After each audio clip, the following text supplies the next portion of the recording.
আসসালামু আলাইকুম, আশা করি সবাই ভালো আছেন। তো আমি আজকে আপনাদের মধ্যে নিয়ে এসেছি চিকেন দম বিরিয়ানির রেসিপি। তো দম বিরিয়ানি করার জন্য আমি প্রথমেই করে নিলাম পেঁয়াজ বেরেস্তা। তো পেঁয়াজ বেরেস্তা করে তারপর আমি ওই তেলের মধ্যেই পেঁয়াজ দিয়ে তারপর আমি দিয়ে দিলাম মশলাগুলো, যা যা মশলা লাগে আর কি। আমি এখানে দিয়েছি বিরিয়ানি মশলা, দিয়েছি একটু ধনিয়া, দিয়েছি লবণ, দিয়েছি গুঁড়া দুধ, দিয়েছি আমি একটু টমেটো সস, আর দিয়েছি আমি অল্প পরিমাণে টক দই। তো দিয়ে আমি মশলাটাকে ভালো করে কষিয়ে নিয়েছি।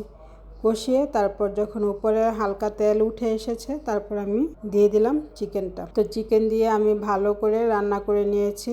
অনেকক্ষণ যাবৎ আমি মিডিয়াম আঁচে রান্না করে নিয়েছি।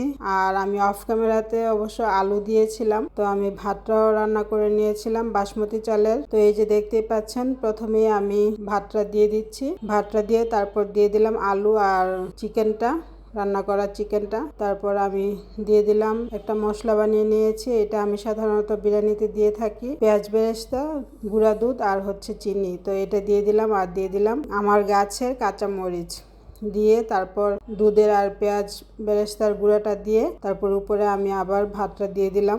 দিয়ে একটু ফুড কালার দিয়ে দিলাম সৌন্দর্যের জন্য, দেখতে অনেক সুন্দর হয় আর কি ফুড কালারটা দিলে। না দিলেও কোনো সমস্যা নেই। তার উপরে আবার দিয়ে দিলাম আমি পেঁয়াজ বেরেস্তা, দুধ আর হচ্ছে চিনির গুঁড়াটা দিয়ে আমি দমে রেখেছিলাম 40 মিনিটের মতো।